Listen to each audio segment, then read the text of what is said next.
प्रणाम, हम सौरभ मिश्रा।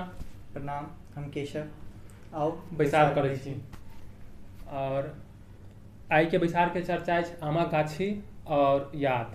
बिल्कुल। तो गाम पर मतलब किछ दिन पहले बात भेल छल हाँ। तो सुनने रहिए आन्हर बिहारि आयल छलिए। अच्छा। तो वह आम के अखन सीजन चलि रहल छै तो माँ से गप भेल जे की केना छै आम, आमिल वगैरह बनले या कि नहीं बनले। टिकला टिकला बिल्कुल। हाँ। तो वह कल के हो कहाँ आब ने कियो टिकला बिछले जाय छै ने कोनो गरबाह छै गाछी में जे कियो द जायत। तो मतलब आब ओइ टाइप के किछ छैहे ने कियो मचान बनि के रहि रहल छिए। अच्छा।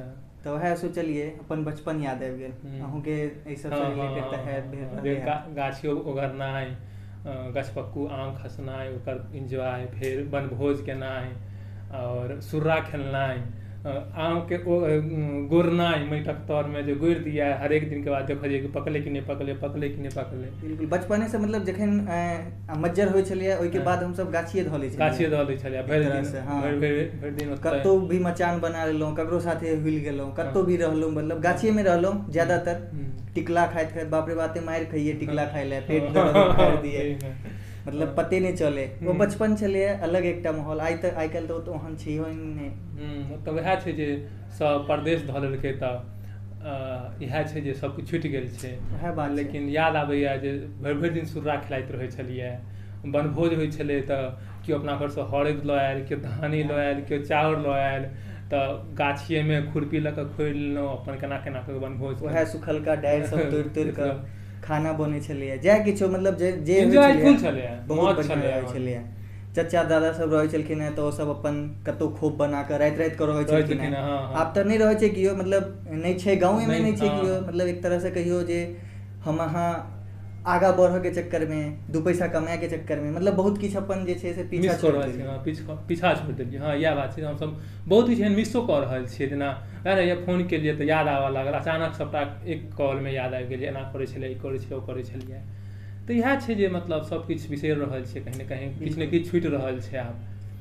तऽ वएह छै जे आब मतलब देखियो आब फेर कहियो गाम जेबै तऽ भऽ सकै छै जे एंजॉय करबै। मोन तऽ बड भेल जे मानि लिअ गाँव जाय, गाँव में रहि कऽ रही, लेकिन आब वएह छै नहीं ओहन समय छै।